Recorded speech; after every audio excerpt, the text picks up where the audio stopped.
Et quand on lui demandait, oui, mais qu'est-ce que c'est Zazen?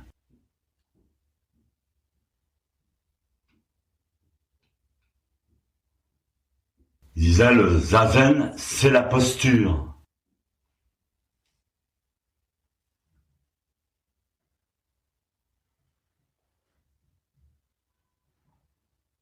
C'est prendre la posture de Bouddha.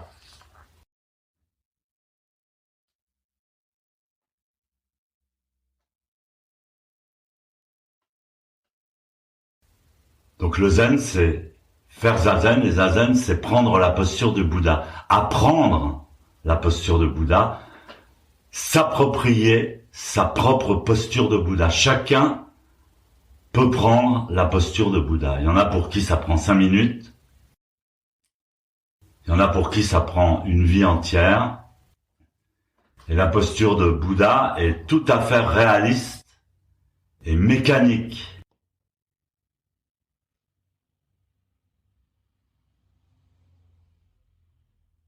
Donc le premier point dans la posture de Bouddha, c'est utiliser un zafu, un coussin. On est assis sur un coussin. Donc le corps légèrement surélevé par rapport au sol.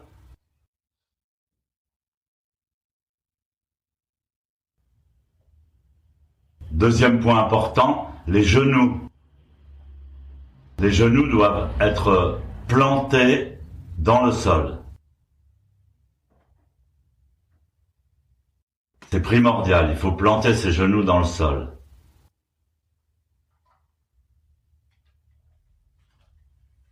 Donc la base de notre posture, c'est les 2 genoux et le périnée qui est placé contre le coussin, qui prend appui sur le coussin.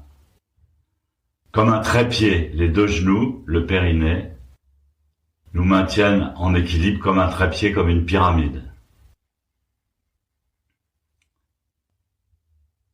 Troisièmement, à partir de ce trépied qui nous maintient, qui nous ancre dans le sol, la colonne vertébrale. La colonne vertébrale, c'est toute une histoire. C'est toute notre histoire. Donc redresser la colonne vertébrale. Pour pouvoir facilement redresser la colonne vertébrale, il faut régler le bassin, la position du bassin. Basculer légèrement le bassin vers l'avant, ce qui libère la masse abdominale et ce qui nous donne une bonne assise forte basée sur la 5e vertèbre lombaire, qui est la première vertèbre mobile de la colonne vertébrale. Donc on est en équilibre sur cette première vertèbre mobile. Ensuite, point très important, la position de la tête.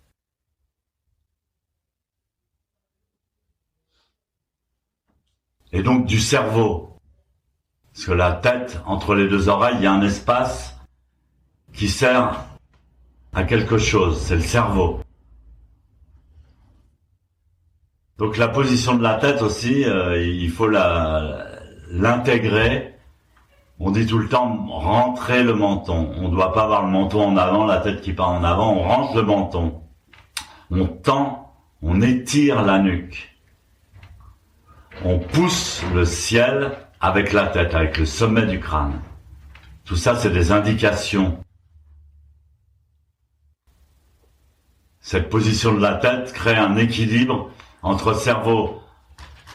le cortex cérébral, le frontal, le cerveau moyen et le cerveau profond. Tout est à sa place et tout fonctionne ensemble. Alors ensuite, évidemment, il y a tous les détails comme les épaules qui doivent pas se contracter. Il faut être vigilant à regarder son corps, enlever ce qui est en excès et ajouter ce qui est en vide. Si vous manquez d'énergie à un moment, il faut apprendre à mobiliser l'énergie à cet endroit-là. Si vous êtes trop tendu à un endroit, il faut relâcher, ouvrir. Donc on arrive à la tête, le cerveau. Le cerveau, c'est aussi les yeux, la bouche, les oreilles, les 5 sens, le nez. Les oreilles, on dit les oreilles doivent être sur le même plan que les épaules. Vous voyez que c'est encore mécanique. Si vous placez votre corps dans la posture correcte d'un Bouddha, vous devenez un Bouddha immédiatement. C'est comme dans le film Transformers. C'est une voiture, mais si on la met dans la bonne posture, elle se transforme en guerrier. Pourtant, c'est la même entité mécanique. La posture du Bouddha, c'est pareil. Si vous la mettez dans la posture du Bouddha, vous devenez un Bouddha. Que vous soyez stupide, intelligent, homme ou femme, vieux ou neuf, ou jeune, spirituel ou pas spirituel, tout ça, ça n'a aucune importance.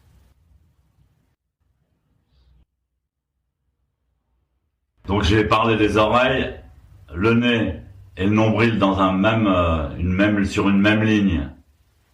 Les yeux, on ferme pas complètement les yeux, mais on les ouvre pas non plus comme un poisson. Les yeux sont mi-clos et le regard est intérieur. On lâche l'utilisation des yeux, mais ils sont là. On pose le regard à 45 degrés vers le sol, environ 1 mètre si vous n'êtes pas près du mur. Vers le sol. C'est la posture de base. Si vous vous sentez très nerveux, vous pouvez éventuellement fermer un peu les yeux.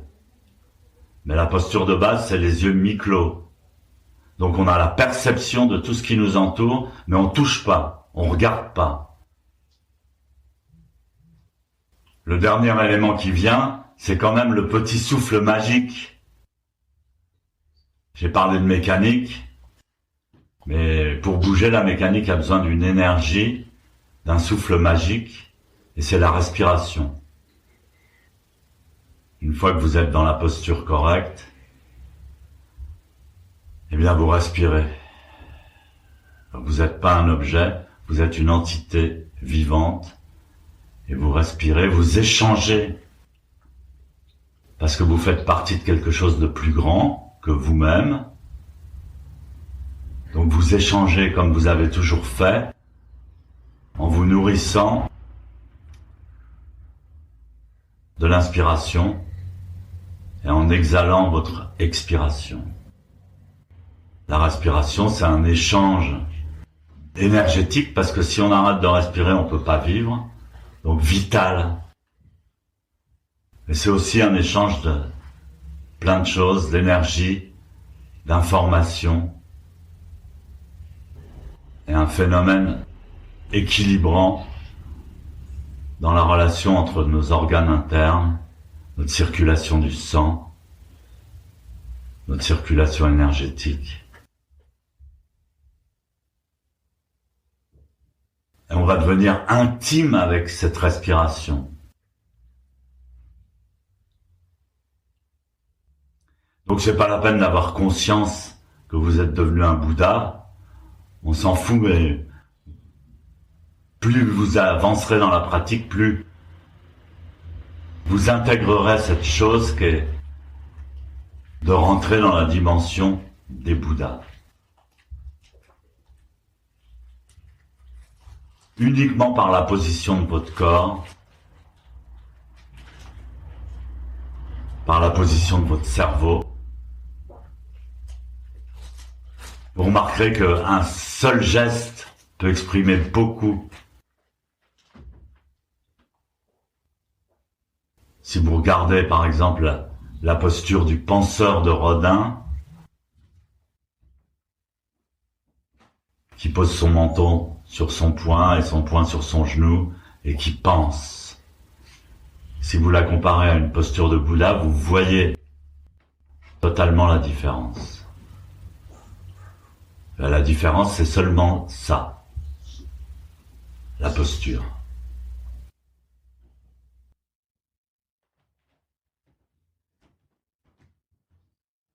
Alors tout le reste, hein, que ce soit les cérémonies ou les coups de bâton ou les prosternations ou tout ça, c'est pas important. C'est un mode de fonctionnement que vous découvrirez petit à petit, mais c'est pas important. L'important, c'est la posture de Bouddha.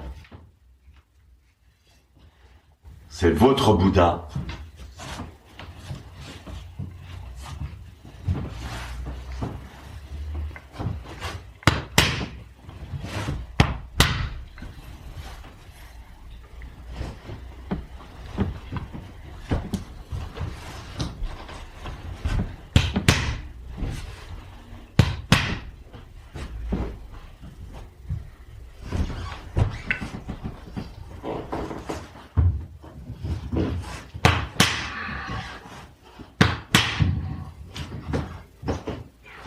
Puis il a les épaules larges, alors on le prend toujours pour s'entraîner au Kyosaku pour taper fort.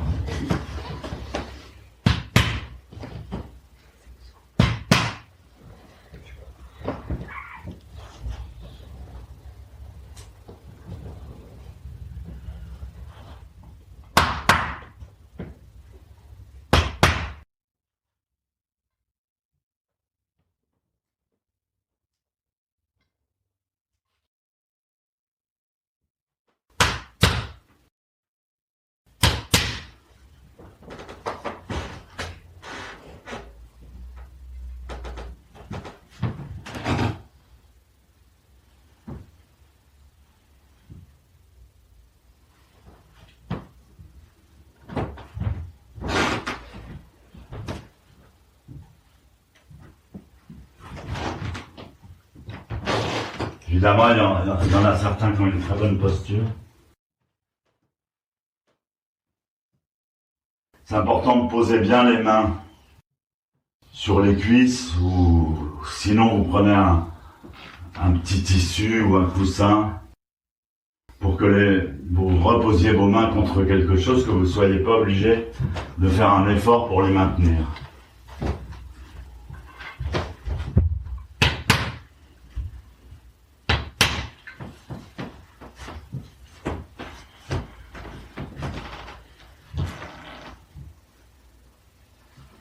Bon, les postures sont pas mal, vous n'aurez pas trop de distance à parcourir entre vous et le Bouddha.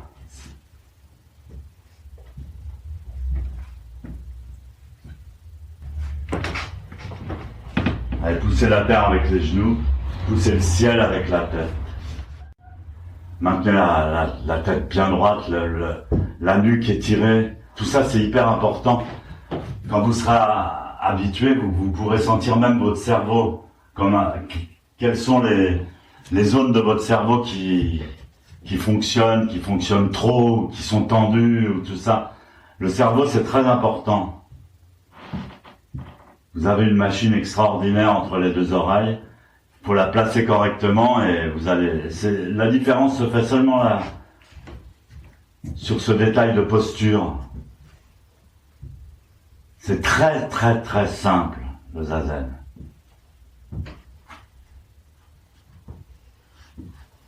Le principe est très très simple.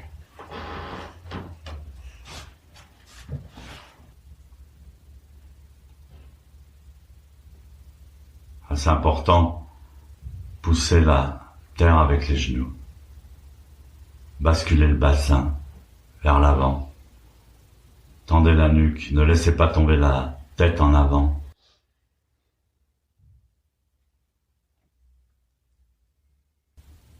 Je n'ai pas parlé de la position des mains.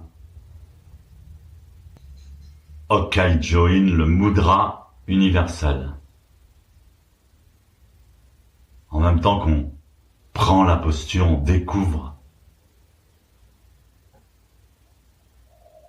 la potentialité de chaque détail de notre propre corps.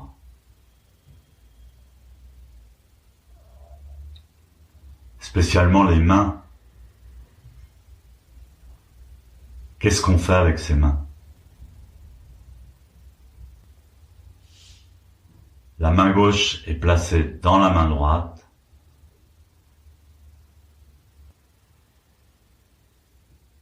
La deuxième phalange de la main gauche est placée sur la première phalange de la main droite, du majeur de la main droite. Et les pouces sont en contact l'un avec l'autre sur une ligne horizontale. Les pouces doivent toujours rester bien horizontaux. Donc ça crée un très beau losange harmonieux qui englobe toute chose. C'est un univers. Okai Join.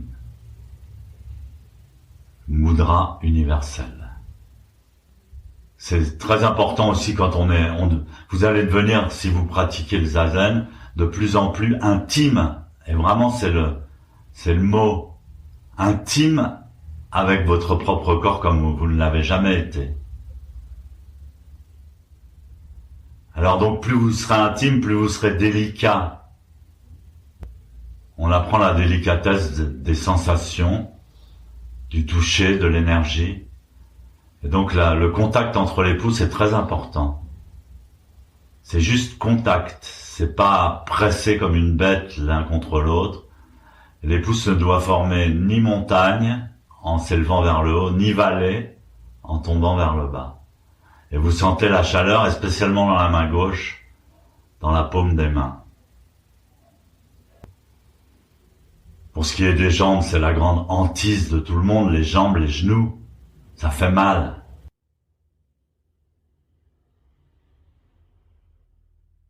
La position correcte, avec les jambes, pour prendre vraiment la position du Bouddha, c'est le lotus.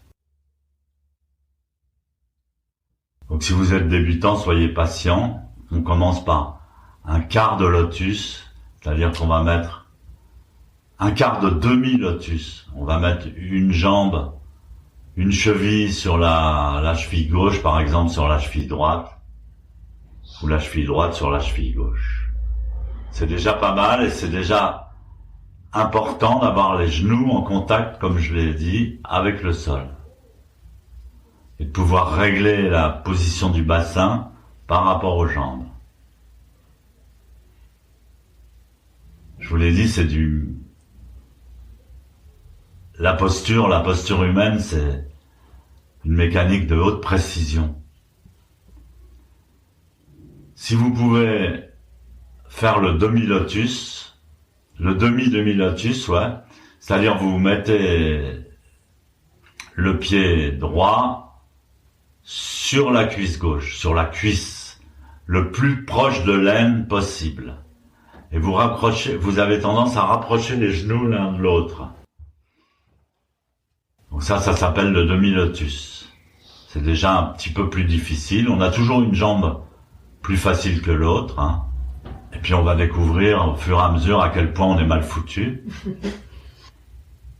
Et puis enfin vient le lotus, qui consiste à mettre, par exemple, le pied gauche sur la cuisse gauche, près de l'aine, et le pied droit sur la cuisse gauche. Enfin, pied gauche sur la cuisse droite, pied droit sur la cuisse gauche. Ça s'appelle le lotus. Il y a un lotus à droite avec la jambe droite au-dessus, un lotus à gauche avec la jambe gauche au-dessus. Prendre le lotus est très difficile. Mais une fois que vous l'avez pris, c'est beaucoup plus facile. La différence est très importante. Parce que vous pouvez lâcher. Quand vous êtes en lotus, plus vous lâchez les jambes, plus vous relaxez les jambes, plus les genoux poussent le sol. Vous n'utilisez pas votre propre force. Plus vous vous décontractez, plus vous êtes fort. C'est magique, ouais. Non, il n'y a rien de magique, c'est mécanique. Donc, je vous le dis tout de suite, c'est mieux de tendre vers le lotus. D'abord, vous le faites à la maison. Vous essayez de prendre le lotus, puis vous restez 5 minutes, 10 minutes. Et après, ça progresse très très vite. Et après, vous pourrez plus vous en passer. J'ai parlé du périnée. Vous savez, c'est le point qui se trouve entre les organes sexuels et l'anus. C'est un point vital très important qui traverse le corps verticalement jusqu'au sommet du crâne. C'est le point qui est contre le coussin. J'ai pas parlé des ischions. Ces deux petites boules qui sont sous les fesses, et si vous prenez le lotus, vous allez bien les sentir, et c'est très important. On peut penser avec ces ischions, je sais pas comment vous dire, mais c'est incroyable, quoi. Ça donne de la volonté, ça. Tout dans votre corps devient précieux, quoi. Voilà, alors donc, après la cloche, on va sonner un coup de cloche. Vous vous retournerez, vous déferez vos jambes, si vous y arrivez. Vous vous installez librement comme à la maison, comme vous le ressentez, et vous pourrez poser une ou plusieurs questions comme vous voulez. C'est surtout pour les gens qui viennent pour la première fois. Mais si des anciens veulent poser une question, c'est possible aussi. En tous les cas, toutes les postures sont correctes, c'est bien.